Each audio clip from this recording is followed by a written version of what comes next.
Bueno, pues muy buenas tardes a todas y a todos. Muchísimas gracias por esta fantástica acogida de público. Realmente apabullante. Eres un filón seguro, María, así que enhorabuena. Os decía, muchas gracias por la asistencia a esta ya recta final, casi recta final del ciclo, que comenzamos el pasado 23 de octubre bajo el título Entre fantasmas, visiones del más allá, del barroco hasta hoy. Bueno, hoy me acompaña, tengo el honor de presentar a María Bolaños, una persona a quien, bueno, pues aprecio. Tuve la oportunidad de trabajar con ella, pues, diría, 13 años, durante mi... 13 años, que no son pocos, durante mi etapa en el Museo Nacional de Escultura, una etapa de un aprendizaje activo, realmente bueno. Bueno, voy a hacer una... Yo creo que a María la conocéis todas y todos. Voy a hacer una breve síntesis de su trayectoria. María Bolaños es licenciada en Filología Románica y doctora en Historia del Arte por la Universidad de Valladolid, de la que ha sido profesora titular. Ha enseñado en Lille, Francia, y en los máster de Museología de las universidades de Valladolid, Valencia, Granada, Alicante, Toledo o La Laguna. Sus líneas de investigación se han centrado en la historia cultural del coleccionismo y de los museos españoles, así como en la historia y teoría del arte y en especial de la escultura del siglo XX. Entre sus publicaciones destacan Pasajes de la melancolía, Arte y bilis negra a comienzos del siglo XX, algunos manuales de curso muy celebrados, Historia de los museos en España o La memoria del mundo, 100 años de museología, 1900-2000, El silencio del escultor, Baltasar Lobo, o Interpretar el arte.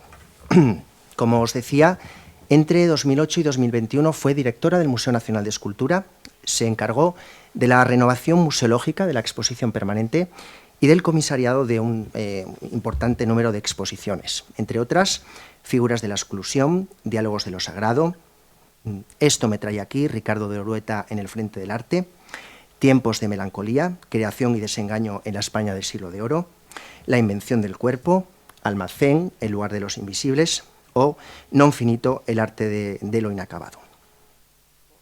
Hoy nos acompaña con esta conferencia con un título muy sugerente, El diablo probablemente. Le cedo la palabra y bueno, muchas gracias de nuevo por tu participación en este ciclo.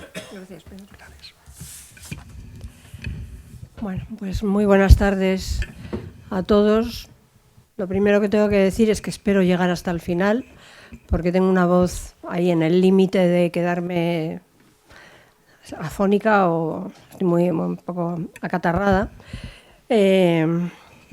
Y muchas gracias, desde luego, a la Casa Cervantes, al museo, a Pedro y también a María Tausiet por invitarme a participar en este ciclo del que hemos oído 3 excelentes conferencias a cargo de 3 importantes especialistas.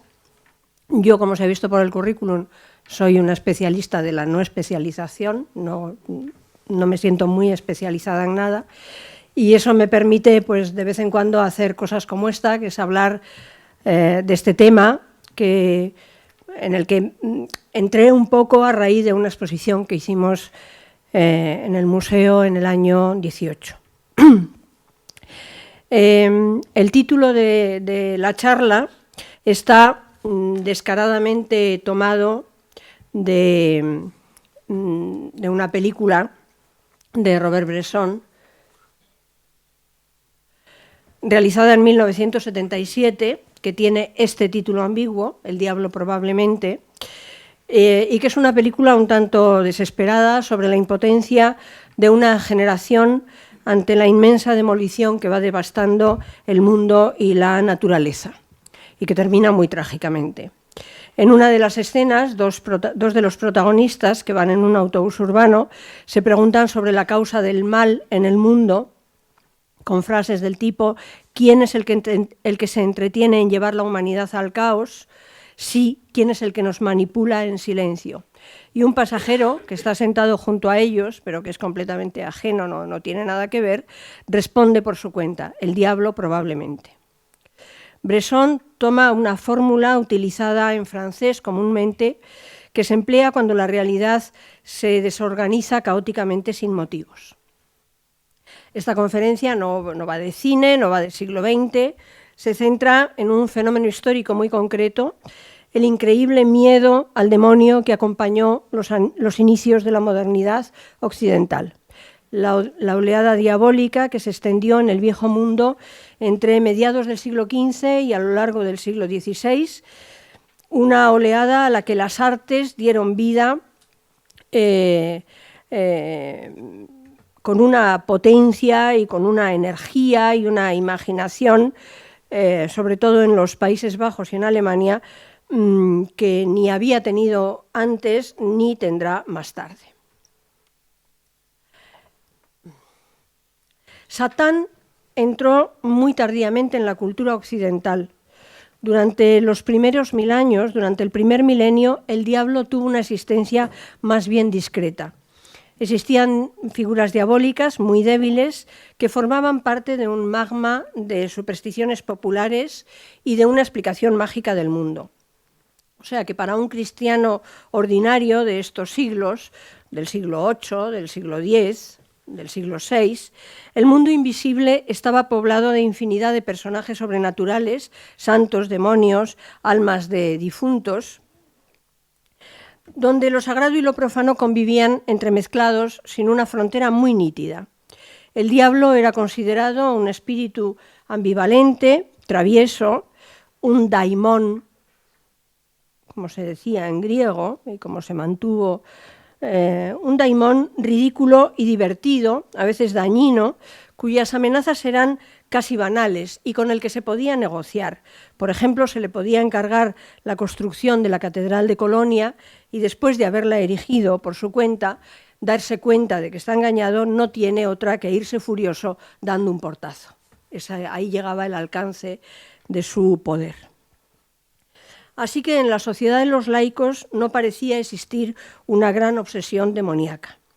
Los teólogos sí que se interesaban por él, pero tenían dificultades para unificar el satanismo e intentaron fundir tradiciones diabólicas de distinto origen. La historia de la serpiente, la del dragón, el mito del combate entre ángeles, la figura de Pan, el dios griego, el chivo, animales más o menos personalizados. Los teólogos incluso lo definieron de una manera muy intelectual. El diablo, el demonio, es un principio, un arcángel caído, una especie de dios volador por los aires, un enano de estatura mediocre que no evoca ninguna potencia sobrenatural, por ejemplo, no era ubicuo. En suma, era un pobre diablo, un pequeño diablo. En 1951, por ejemplo, una fecha ya bastante avanzada, mediados del siglo XIII, el Concilio de Letrán reafirmó que los ángeles rebeldes eran criaturas puramente espirituales. Y algo parecido sucedía también con la brujería, que no suscitaba entonces ninguna reprobación. Es decir, que la Iglesia católica no se sentía en absoluto agredida por las supersticiones del pueblo. Y el arte no le hizo mucho caso. Pero desde el siglo XIII, perdón, que me salta un par de imágenes, desde el siglo XIII, Lucifer empieza a tener más poder y presencia, a acentuar sus rasgos maléficos, a hacerse más grotesco, más terrorífico, y un cristianismo en ascenso, que se reafirma cada vez más invasivamente, va progresivamente imponiendo a Satán, que en hebreo quiere decir el adversario, al diablo, que según su etimología griega quiere decir el que divide, el calumniador, el que mete cizaña, y el término demonio se mantiene refiriéndose solamente a esa fuerza espiritual, más o menos, no un ser malévolo, sino una potencia vagamente sobrenatural e imprecisa. Esta novedad, este cambio de la entrada con mayor presencia de Lucifer en la Europa del siglo XIII, se produce en un marco de cambios políticos y de cambios religiosos. Las élites cristianas y los poderes seculares buscan superar la inestabilidad, la atomización del pasado e implantar una soberanía más autoritaria, dominada por reyes, emperadores y papas, y alcanzar una mayor cohesión.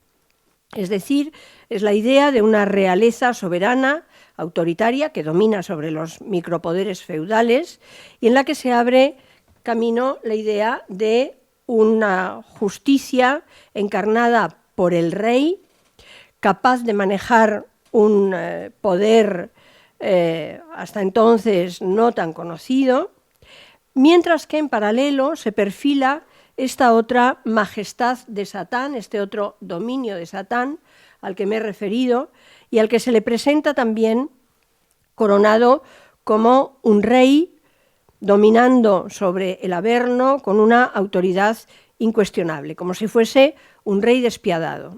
Reyes y diablos en este momento parecen formar parte del ideal político que se gesta en esas fechas.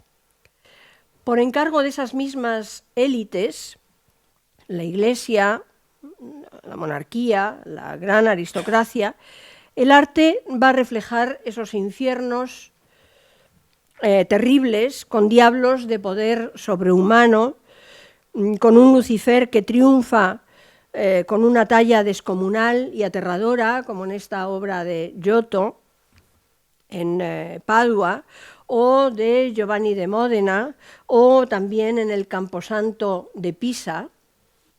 Ahí le ven arriba, no se ve muy bien la imagen, pero arriba se adivina bien la figura de un diablo que devora, aplasta a los hombres y que tiene una fuerza destructiva hasta entonces desconocida. A veces, esto es más anecdótico, el diablo aparece vestido de rayas, porque las franjas en la indumentaria son un signo de desorden y de transgresión y son usados para presentar al diablo, pero también a judíos, a bufones, a juglares, a esclavos y a prostitutas. Por ejemplo, en esa imagen de una iglesia de Bolzano aparecen 3 mujeres vestidas de rayas que son 3 prostitutas a las que San Nicolás, por un milagro, ha logrado redimir. Este nuevo discurso demonológico se extiende con mucha firmeza y parece que a partir de ahora no va a ser tan fácil esquivar las astucias del diablo. A partir del siglo XIV, las obras de arte evocan con detalle los suplicios infernales, como en este fragmento del infierno de Memling. Esta acentuación del miedo al infierno tiene como consecuencia, como efecto, un aumento, lógicamente, del ascendiente de la Iglesia sobre los cristianos y sirve como un instrumento de vigilancia sobre las conciencias personales. Un dato significativo, interesante, es justamente ahora, a fines del siglo XIV, cuando en varios idiomas europeos aparece la palabra bruja. Jean Delimot, que escribió hace ya mucho tiempo una célebre historia sobre el miedo en Occidente, dice que la Divina Comedia fue la obra que marcó el tránsito de este cambio radical en la conciencia religiosa de los europeos, cuando lo sobrenatural deja de ser banal, deja de ser travieso y se reviste de una trascendencia sagrada. Como sabemos, el poeta viaja al más allá, acompañado de Virgilio. Estas son las ilustraciones que hizo Botticelli para la Divina Comedia, unas ilustraciones magníficas, maravillosas. Como digo, el poeta viaja al más allá, acompañado de Virgilio, durante una semana de una primavera a comienzos de 1300, cruza las murallas del infierno y relata todas las formas de horror que el diablo reserva a los pecadores. Dante describe el infierno como un lugar en el que el sol se calla, como un lugar en el que la nieve es negra, como un embudo que está incrustado en el centro de la tierra, dividido en 9 círculos, en cada uno de los cuales los condenados sufren distintas penas.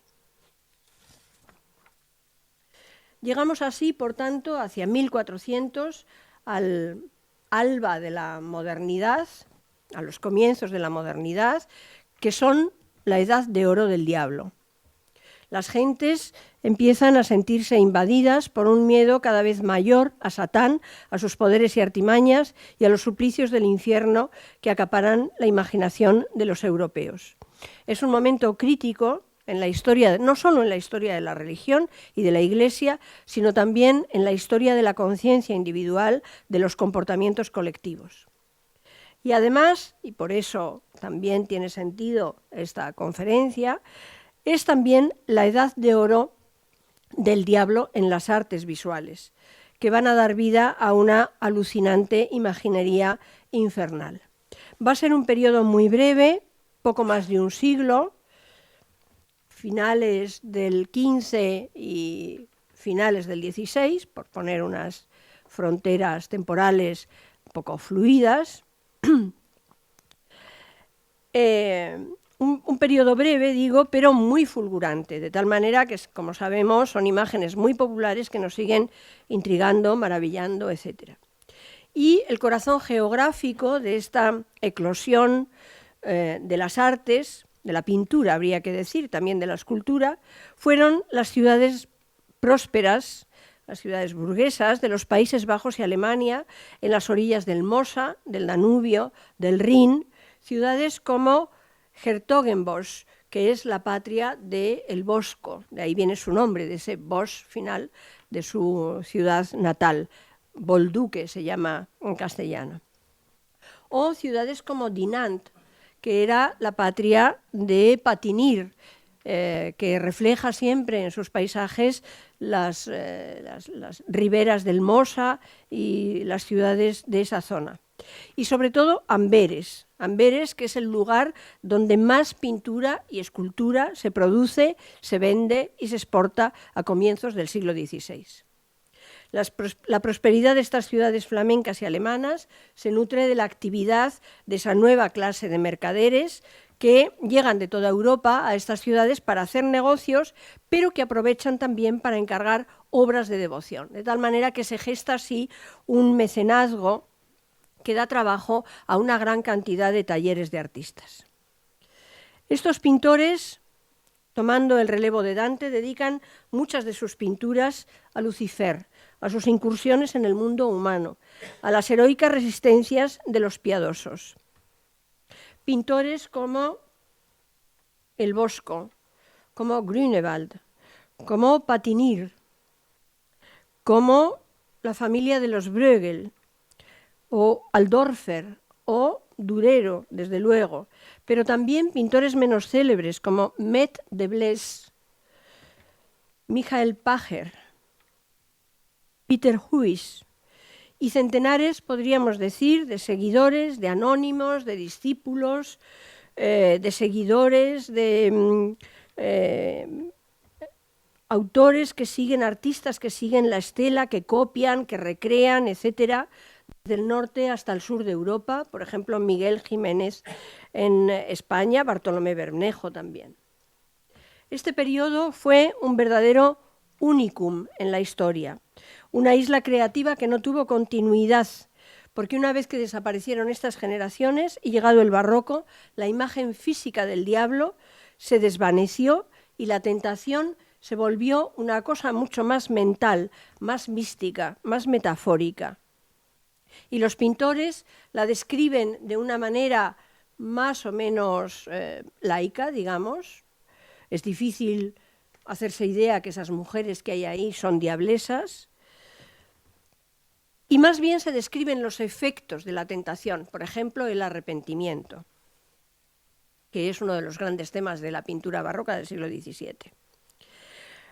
Lo infernal, como decimos, estaba en el aire de la época, pero es que además se va a convertir en un tema idóneo para las ambiciones de los pintores del momento, que estaban inmersos en una gran revolución artística, la gran revolución de la historia de la pintura durante siglos, la invención del naturalismo. Es decir, la idea de que la pintura no debe ser simbólica, no debe representar símbolos, sino imitar la realidad natural, las apariencias externas de las cosas, hacernos creer que estamos ante una realidad, aunque sea pintada, aunque sea fingida.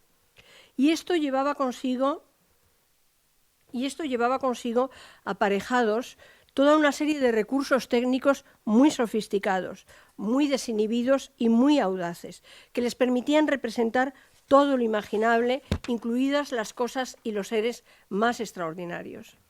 Esas nuevas herramientas eran complejas, principalmente, como es sabido, las reglas de la perspectiva. Una perspectiva que en el caso de los flamencos no es una perspectiva rigurosamente matemática, sino que es más bien una perspectiva intuitiva. Pero también elementos como, por ejemplo, el caballete, que permite trabajar en vertical y trasladar al plano la realidad a imitar. O el cuadro de escena única, que sirve para delimitar, que sustituye al retablo, por ejemplo, o a la pintura sobre fresco en las iglesias, sobre muro. Y el marco, muy importante, porque es una moldura de madera que sirve para delimitar como si fuese una ventana, una finestra aperta, como decía Alberti, para delimitar un espacio ilusorio por el que nos asomamos a ver la realidad. Y por último, y sobre todo, el óleo, una materia untuosa que se obtiene moliendo pigmentos con aceite de linaza o de nuez. El óleo fue una verdadera revolución. Estas son las paletas, porque no se conservan paletas más antiguas, pero es la paleta de Kandinsky y la de Twombly, donde se ve bien ese papel del óleo. El óleo ampliaba la gama de colores, los hacía más esplendentes.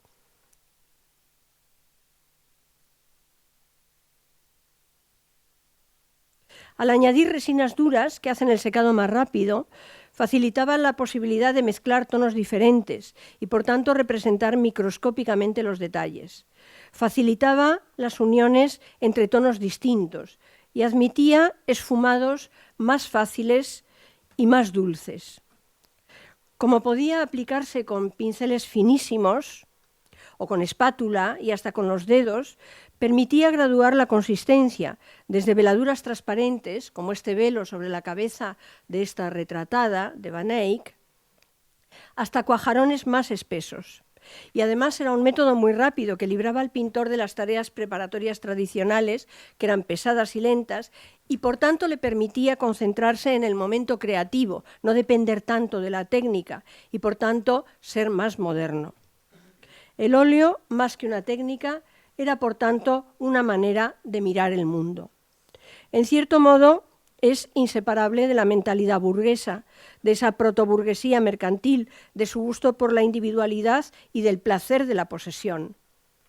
Individualidad de los seres, sea este cordero místico del Políptico de Van Eyck, sean los animalitos de los cuadros de El Bosco, sean las 300 cabezas del Políptico de Van Eyck, todas distintas entre sí, o sea, por ejemplo, una barba mal afeitada o esa mosca posada sobre el marco de la pintura.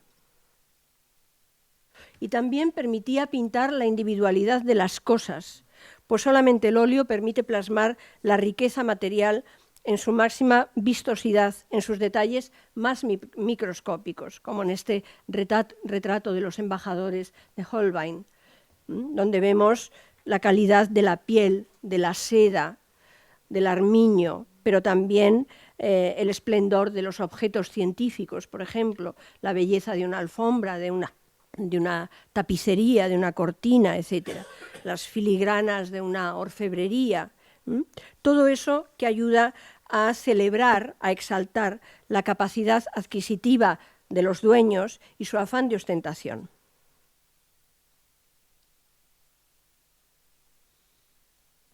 Estas audacias técnicas, más que técnicas, encajaban como un guante con la imagen renacentista de Satán, que también se había naturalizado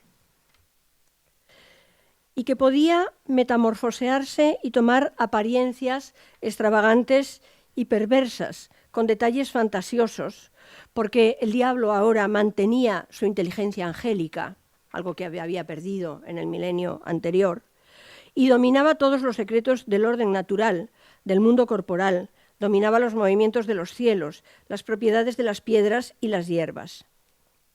Y en un momento en que la bestialidad se empezaba a considerar el peor de los pecados y empieza a haber una frontera muy nítida entre el animal y el hombre, que no había sido tan estricta en épocas anteriores, el maligno exhibía su poder inhumano para convertirse en un híbrido, para embarullar los reinos de la naturaleza, para producir fenómenos aterradores.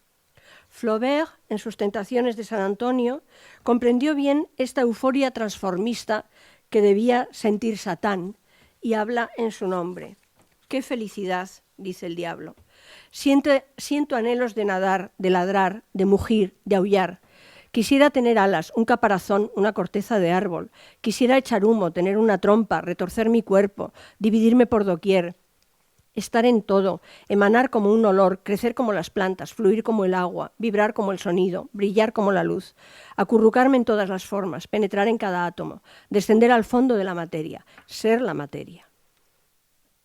Y los pintores, como hemos visto, estaban ahora muy bien pertrechados para figurar todo este mundo caótico, de modo que el poder de encantamiento de la pintura se alía con el poder de encantamiento del diablo. Habría que añadir, además, para cerrar este capítulo, que no solo Satán se metamorfoseaba, todo el siglo, finales del XV, todo el siglo XVI, participa de esta euforia dinámica, de la fascinación por todo lo que se mueve, por la representación de los cambios, de los estados intermedios, del transformismo, de las formas que se deslizan a otras formas, de las potencias blandas que se prestan a todos los moldes. Recordemos, por ejemplo, el gusto de Leonardo por las imágenes confusas que se ven al mirar un muro con manchas de humedad o las nubes del cielo, y su gusto por pintar tormentas, diluvios, etc., es decir, cosas que se transforman, que mueven la naturaleza.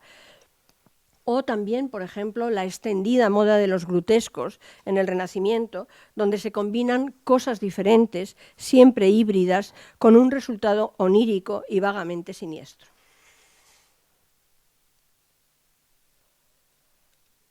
Este complot demoníaco tiene siempre lugar en medio de la naturaleza, de una naturaleza inmensa, de colinas, de arroyos, de cordilleras, de ciudades y castillos en el horizonte, que combina esos efectos infinitos con la capacidad descriptiva y el gusto por el detalle. Esta obra de Bruegel se llama La urraca en el cadalso, una pequeña urraca sobre un cadalso vacío, seguramente esperando al próximo ajusticiado. El paisaje, que había sido hasta entonces secundario, un simple fondo para la escena, se convierte en una atracción nueva y moderna. No es el paisaje heroico de los italianos. Aquí más bien el ojo del espectador no tiene dónde fijarse, a diferencia de esa pintura florentina, por ejemplo. El ojo baja y sube recorriendo el paisaje y va recorriendo planos sucesivos a la vez que va descubriendo fenómenos y hechos que están en las escarpaduras de las rocas, ¿no?, en los campos de labor del entorno, donde vemos como un león asusta a un viajero, o como hay otro viajero que sube penosamente por el lado de la cordillera hasta lo que parece una basílica, o gentes que se refugian en sus grutas, como San Jerónimo con su león. Esta vocación por el detalle, por lo minucioso, va en detrimento de lo que era usual, por ejemplo, en la pintura del sur, el gran relato religioso, el milagro, la aparición, la escena mitológica. Esta imaginación del paisaje asciende de temperatura cuando se trata de los lugares propiamente infernales. Es una naturaleza incendiada, negra, llena de energía salvaje, infectada por las fuerzas del mal, donde no hay jerarquías y donde tampoco sabemos dónde dirigir la mirada, donde se mezclan los géneros, donde se confunde el dentro y el fuera, y donde formas corporales ilegibles cambios en la escala de unos personajes con respecto a otros, de las arquitecturas con respecto a las figuras, de las figuras con respecto a los fondos o con lo que vuela, etcétera, o esta combinación de miniaturizaciones y gigantismos que son muy del gusto tienen un carácter burlón y son muy del gusto de la pintura flamenca. Las escenas parecen esconder un enigma que no sabemos descifrar, pero en el que intuimos una libertad muy moderna, y por eso seguramente nos gusta tanto. Michel de Certeau, un historiador francés, veía aquí un tipo de fantasía, decía, ante la que no caben explicaciones. Aquí no vale el esto quiere decir aquello. No sirve. Y, decía Certeau, es mejor que sustituyamos nuestra tendencia occidental a interpretar por el placer de ver. Y lo expresa de una manera muy gráfica. El ojo del espectador, dice, el ojo del espectador pasta en el cuadro lo mismo que un animal pasta en una pradera. Por mucho que nos esmeremos en analizar los detalles, solo hallamos una gramática sin lógica. Vemos actuar a las fuerzas del universo y parecen producir un sentido que nos atrae, pero que se nos escapa por completo.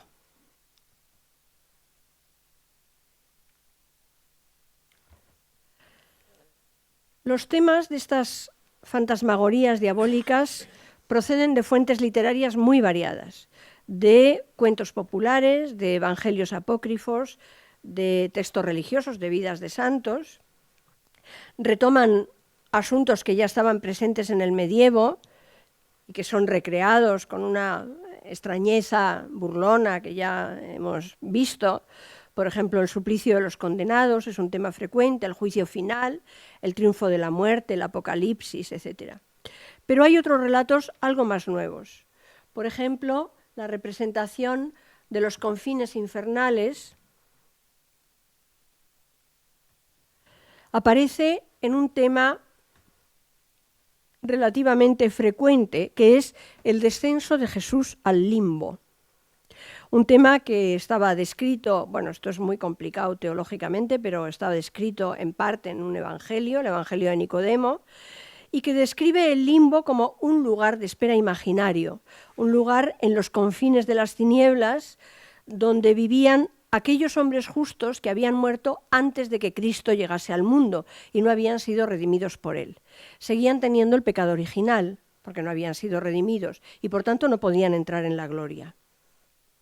Y Cristo, cuando muere, se apiada de ellos y acude resplandeciente a rescatarlos para llevarlos al cielo.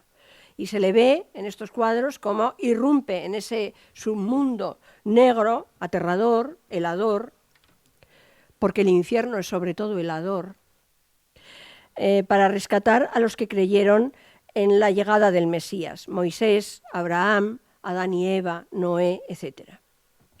Y también encontramos en estas pinturas algunas figuras del folclore flamenco, de la cultura popular flamenca, como Dulegriet, la loca Margarita o Rita la loca, que es una anciana que representa en la tradición la avaricia, ahí la ven en tamaño mucho más grande que el resto de los personajes, y que armada, llevando ya un botín en su saco, conduce un ejército de mujeres que se dirige a asaltar el infierno para aumentar su botín. Pero sobre todo ahora se intensifica la presencia social e iconográfica de los pecados. La historia de los pecados es una historia complicada y bastante larga desde el punto de vista teológico. Habían sido concretados por un monje y escritor del siglo IV, Evagrio Póntico, que definió 8 pasiones malignas, que hasta entonces no habían sido clasificadas: la gula, la lujuria, la avaricia, la ira, la tristeza, la vanagloria, la acedia y el orgullo. Esas 8 fueron luego reducidas a 7 por Gregorio Magno en el siglo VI, que las llamó además pasiones capitales, por ser las que mandan sobre todas las demás, porque incluyen a todas las demás. Y este septeto de pecados tuvo en la Edad Media una gran acogida porque tenía una doble utilidad. En primer lugar, permitía poner nombres al mal y distinguirlo en la conciencia interior, para poder luego, además, admitirlo ante el confesor.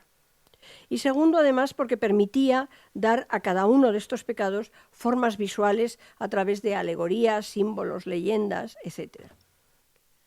Un texto muy difundido sobre los pecados fue La visión de Tondal, escrito por un monje irlandés hacia el siglo XII y que describe ese texto, el viaje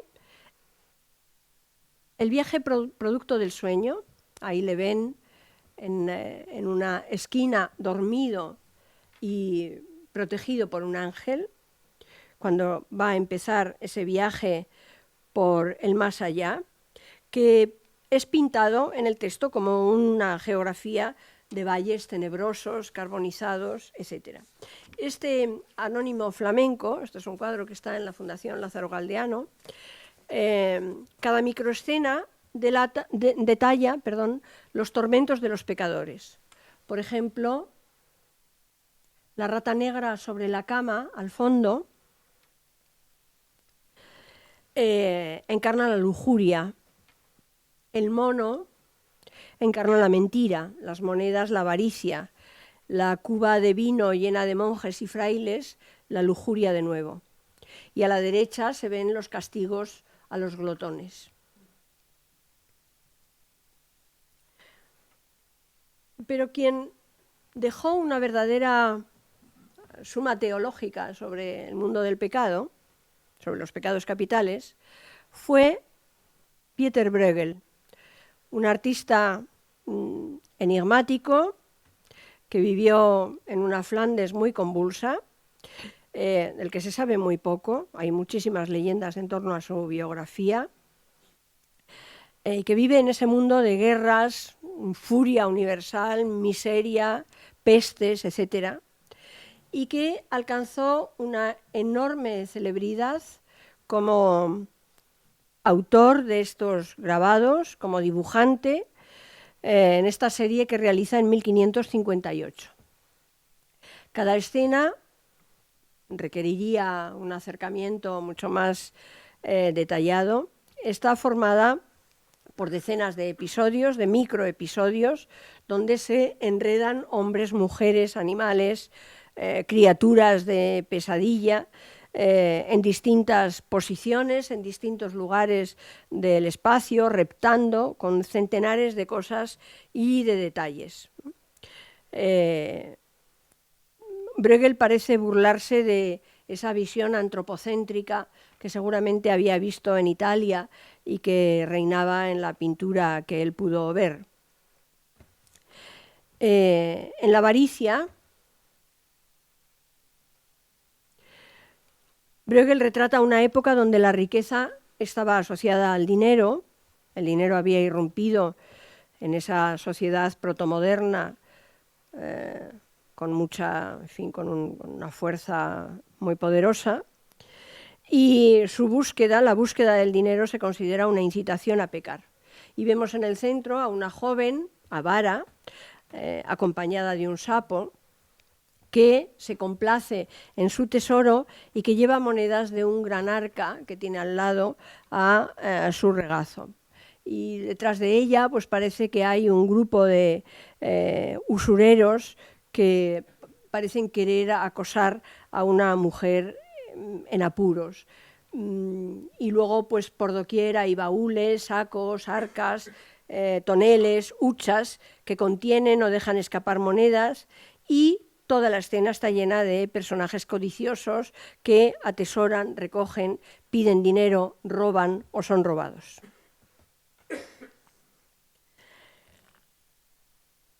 Bruegel en estas estampas no juzga, actúa como una especie de notario, como alguien que levanta acta de lo que es la humanidad, ¿no? Como si dijese: he aquí la humanidad, esto es lo que hay. A pesar de la gravedad del tema, de la importancia la Iglesia estaba dando a los pecados capitales, de la insistencia doctrinal sobre ellos, en las estampas de Bruegel y en toda su pintura hay siempre como un aire de fiesta popular, casi de carnaval, que más que incitar a la piedad, despierta la risa. Bruegel, en cierta manera, carnavaliza los pecados y casi todos sus temas pictóricos. En toda su obra hay esta transgresión que es característica de la cultura popular, que está dominada por la comicidad, la burla, la insensatez, en la que es posible reírse de las cosas serias. La Iglesia asociaba la risa al diablo, anunciaba la presencia del diablo.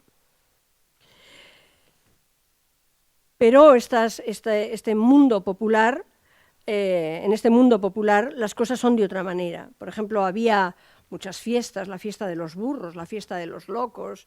Bueno, hay una gran cantidad de manifestaciones de esta cultura muy transgresora, pero había unas fiestas en las que las gentes, disfrazadas de demonios, perseguían a sus vecinos para llevárselos al infierno, convirtiendo en un juego este tema de solemne seriedad. En ese fragmento que ven ahí, del combate de Carnal y Doña Cuaresma, ven a una persona disfrazada de diablo con un vestido de franjas, que era una manera de identificarle. Y en esta obra de Bruegel hay siempre esta vivacidad cómica, esta imagen del mundo al revés, que es propia de la cultura popular, ¿no? Por ejemplo, aquí vemos a alguien que está dando de comer rosas a unos cerdos, y que es un refrán, ¿no? Dar margaritas a los cerdos. Es un fragmento de sus proverbios flamencos, donde cada una de las escenas alude a uno de estos refranes, ¿no? Y todo este mundo del gusto por lo escatológico, por lo obsceno, por lo absurdo, ¿no? Como este arcabucero que dispara contra un tejado, o el mundo de la glotonería, son todos ellos temas que contrarrestan el miedo moral que pesa en un momento histórico, porque además en ese momento muchas de estas costumbres populares empezaban a ser censuradas y abolidas. Bueno, el diablo se hace, por tanto, omnipresente y con él ese cortejo que le acompaña siempre, que son el pecado y la tentación. Y estos pintores retratan con mucha frecuencia a estos héroes de la tentación, San Jerónimo, San Juan Bautista, pero sin duda el santo predilecto de devotos y de pintores es Antonio, San Antón, que era un joven egipcio que vivió a mediados del siglo III y que decidió renunciar a sus bienes y cortar los lazos con su aldea, con su familia, y retirarse a un desierto para entregarse al rezo, la abstinencia, la meditación, la pobreza, etc. Este Antonio vivió de un modo tan ejemplar que arrastró a cientos de cristianos con él, que durante los 2 siglos siguientes, en el siglo IV y en el siglo V, se fueron instalando en los desiertos de Siria y de Egipto, y que llegaron a sumar 5.000 anacoretas que formaban comunidades de solitarios. Los que se trasladaban a estos parajes, nos recuerda Peter Brown, que ha estudiado el funcionamiento de estas comunidades cristianas de la antigüedad, eran un ejemplo de radicalismo espiritual, que testimoniaba una fe sin límites, pero que también constituían una élite intelectual muy cultivada, que en la iconografía encontramos frecuentemente asociada a la lectura y al libro. Se retiraban a meditar, pero se retiraban también mucho a leer. La Iglesia revistió de un aura muy favorable esta práctica, porque era una forma de existencia ideal en defensa de la conformidad, la reclusión, la soledad y, muy importante también, la abstinencia y el celibato, porque en aquellos círculos cristianos de la antigüedad se habían vivido intensas controversias sobre la renuncia sexual. A su muerte, la fama de este santo empezó a extenderse por los países mediterráneos y sus admiradores crearon una orden hospitalaria bajo su advocación, los antoninos, que fundaron por Europa sanatorios especializados en el tratamiento de una rara enfermedad de atroces y dolorosos síntomas, atormentadores verdaderamente, y atribuida a un castigo divino, por lo que se la llamó fuego de San Antonio o mal de los ardientes, y que en realidad era producida por un hongo que contamina los cereales. La leyenda de Antonio se caracterizó por estar siempre poblada de demonios y de asaltos innumerables, reiterados, obsesivos y espantosos. Bestias feroces asedian su gruta, maltratan su cuerpo, le desgarran a dentelladas. La vida de San Antonio fue puesta por escrito por una persona que le llegó a conocer.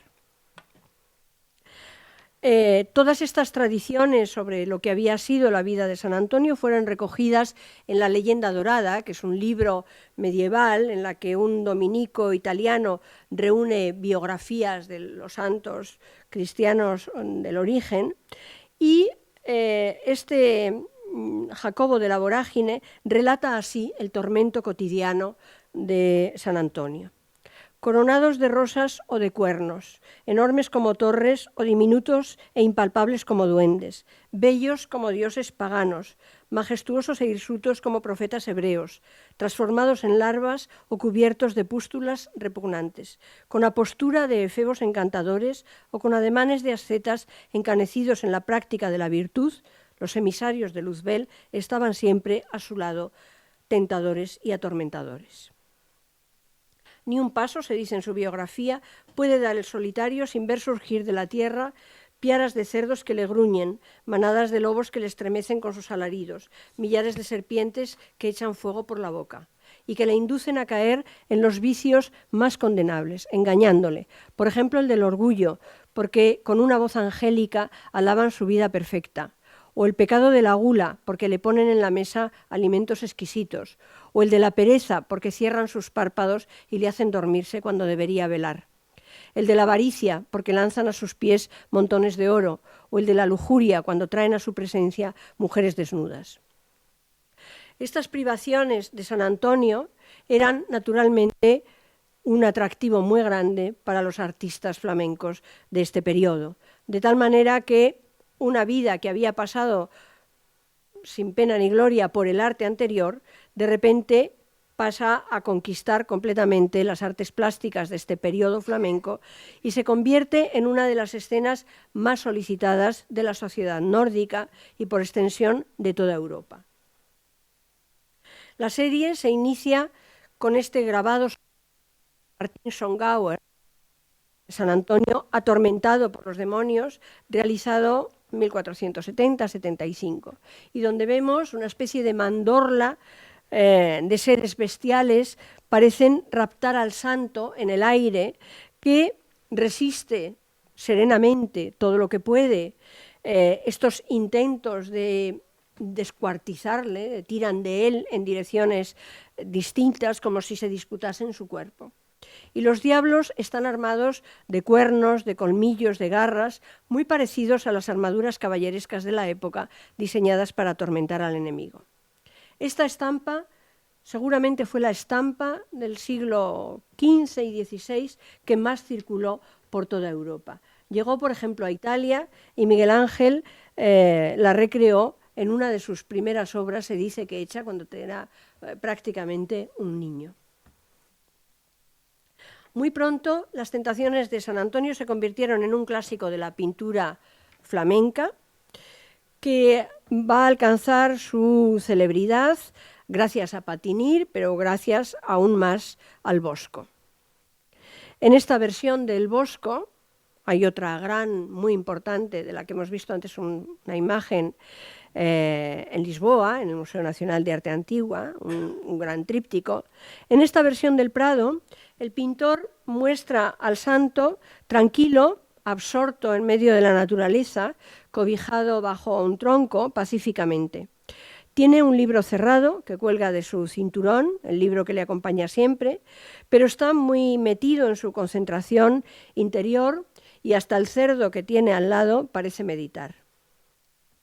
Aquí, en contra de lo habitual, los demonios no atacan todavía a San Antonio, pero están dispersos por los alrededores como si estuviesen organizándose para el asalto, llevando escaleras, ocultos tras las colinas, asomando en el agua detrás de un escudo. Es decir, que el ataque es inminente.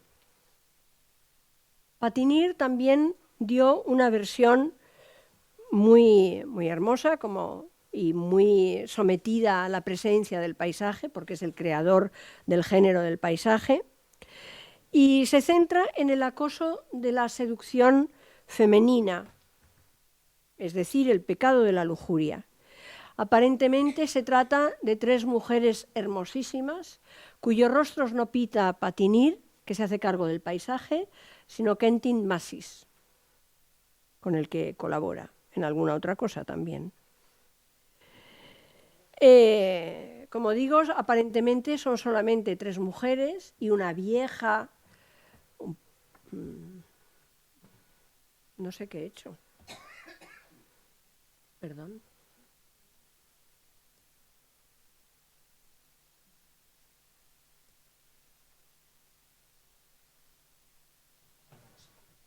Paso.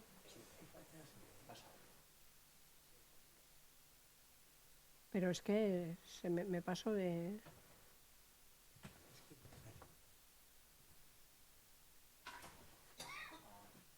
Es que no sé dar a la cruz. No me deja... Ah, espera, perdón. Oh, sí. Perdón. Gracias. Gracias, Alejandro.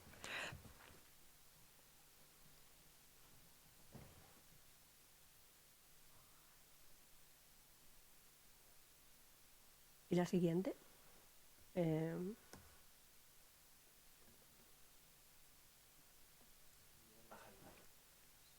Bueno, yo creo que, a ver, seguramente está. Decía que son 3 mujeres hermosísimas, pero el detalle sutil... Está ya, Pedro? Está, gracias. Pero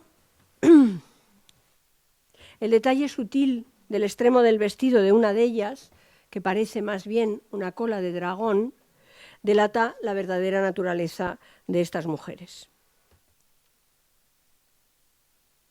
Finalmente, merece la pena también traer aquí el último de los cuadros que la dinastía de los Bruegel dedicó a este tema, realizada por el hijo más joven, Jan Bruegel de Belus. Bueno, doy un dato anecdótico. Bruegel, padre, se quitó la H del apellido, pero los hijos la recuperaron y entonces por esa razón siempre lo vemos escrito con distintas grafías. Este hijo más joven, Bruegel de Belus, nos trae aquí además una de las últimas manifestaciones de este tema, una de las últimas pinturas a este estilo flamenco que hemos venido viendo, porque es un cuadro bastante tardío, hecho a principios de 1600, más o menos. Jan tenía un estilo muy particular. Había trabajado con diseñadores de tapices y además había aprendido el oficio con su abuela, a quien ven ustedes aquí en este retrato, que le había iniciado, era una pintora importante de la época, que le había iniciado en el arte de la miniatura. Y por tanto esta mezcla, tapices, la suavidad y carácter aterciopelado de los tapices y la capacidad para el detalle de la miniatura, dieron a su obra un estilo muy particular. Bruegel disfrutó del mecenazgo de la gobernadora de los Países Bajos, Isabel Clara Eugenia, y convirtió su taller en el centro de una red artística de alto rango. Como ven en la imagen, no es una muy buena fotografía, pero es que no es fácil de fotografiar este cuadro.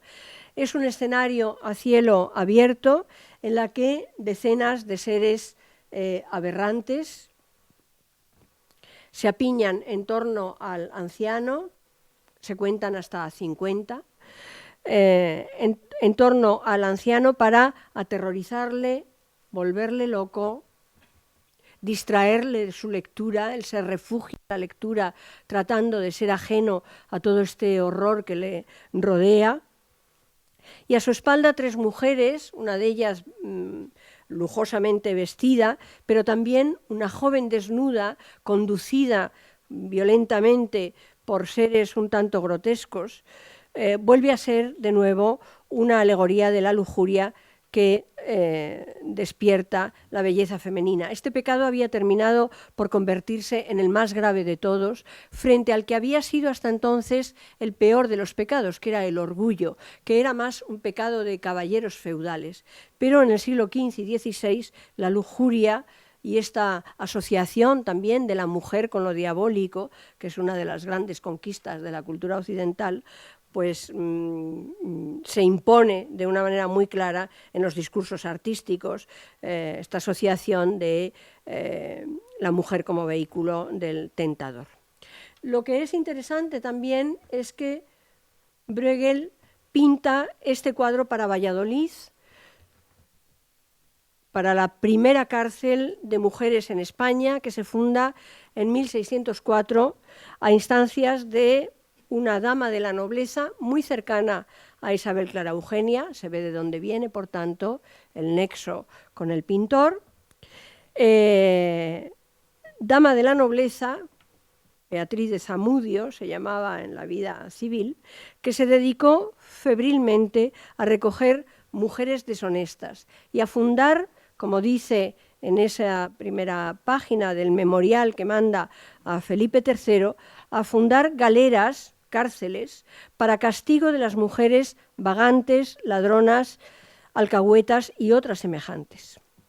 El cuadro formaba parte de la dotación de ornamentos que la monja regala a la casa cuando emprende la construcción, esa construcción que estaba enfrente de la iglesia de San Nicolás, y elige un tema, encarga al pintor un tema que no podía ser más adecuado para ese lugar de destino, que es la resistencia ante la tentación del sexo.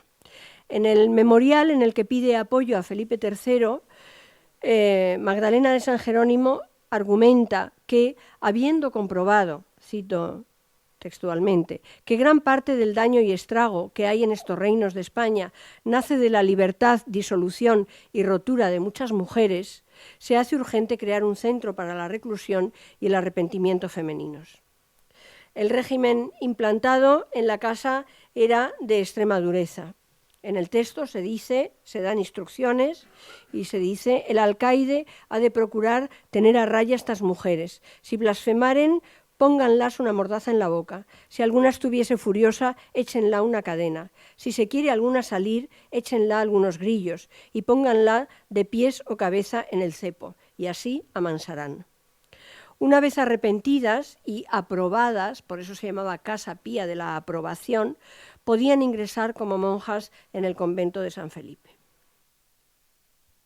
Bueno, habría muchos más ejemplos, pero voy a acabar ya. Si una vez vista esta rápida y muy superficial panorámica, alzamos la vista por encima de esta especie de banquete visual que nos ofrecen los pintores centroeuropeos y tomamos una perspectiva global, quizá se pueda encontrar una dimensión más profunda a esta excepcional preeminencia alcanzada en el imaginario occidental por el príncipe de las tinieblas. Parecía que algo importante estaba sucediendo en el trasfondo de la sociedad europea, que parecía querer construir para sí una identidad colectiva moderna. No hay que olvidar que estos pintores flamencos de la primera modernidad, las generaciones del Bosco, de los Bruegel, de los Grünewald, desplegaron esa imaginación artística viendo a la vez cómo Europa, viendo en las calles, cerca de sus talleres, cómo Europa se desgarraba en una aguda crisis a causa de las guerras religiosas y políticas, en medio de una realidad de muerte y de enemistad universal. Los Países Bajos, tierra natal de muchos de ellos, vivían particularmente un clima de violencia que va a estallar, por ejemplo, en agosto de 1566, en una brutal rebelión protestante de gran amplitud, cuando bandas de iconoclastas se lanzan a destruir las estatuas de las iglesias, consideradas por Lutero y los protestantes como una fuente de herejía, iniciando al tiempo, además, una revuelta contra el rey español. Por ejemplo, destruyendo los rostros de algunos retablos, como esta iglesia de Münster, creo que es, de Utrecht.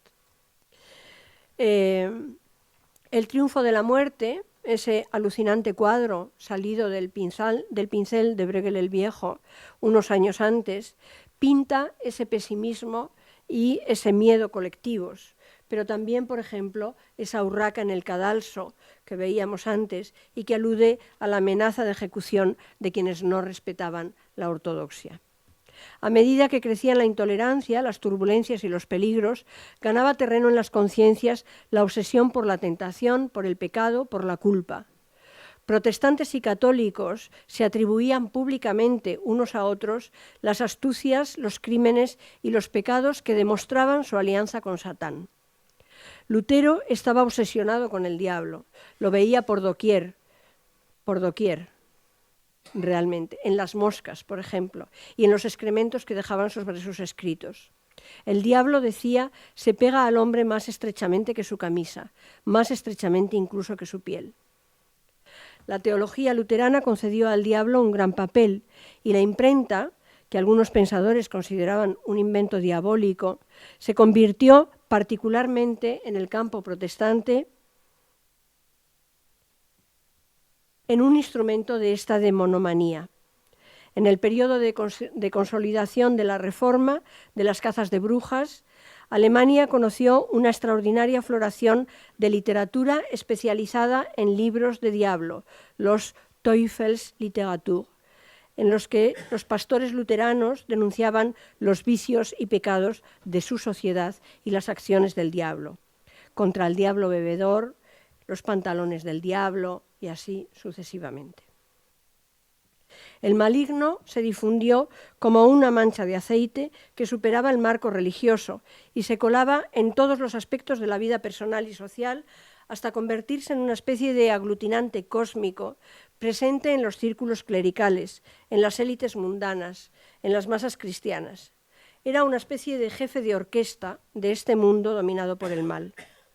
Las gentes, atormentadas, angustiadas, pesimistas, veían abrirse bajo sus pies un abismo infernal en la que el diablo no perdía ocasión de meterse en su alma. Esta era una de las facultades que había adquirido en este siglo, la de colarse sin que la víctima hubiese pecado, colarse en el interior de un hombre o de una mujer. Satán servía para explicar por qué el mundo se despeñaba por ese abismo de calamidades. Era, por tanto, un elemento cimentador, tanto en tierra protestante como en los países católicos. Era el desorganizador de la vida que empujaba a los hombres a la blasfemia, la inmoralidad, el crimen, la vagancia, la prostitución, la guerra, la enemistad. No solamente actuaba como ese jefe de orquesta, sino también como un enemigo útil que favorecía el control de los comportamientos, la obediencia a la Iglesia y una organización social cada vez más reglamentada y vigilada.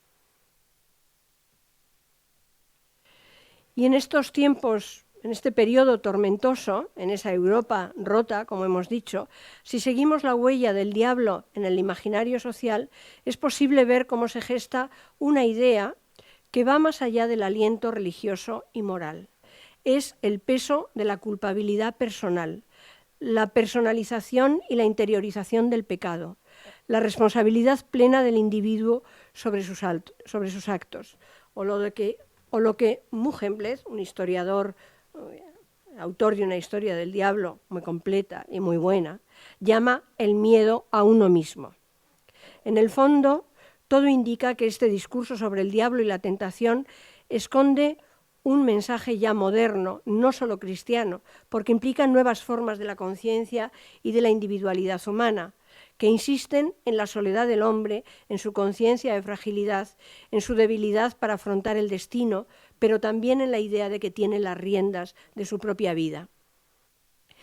Muchos historiadores insisten en que este mecanismo de interiorización de la culpa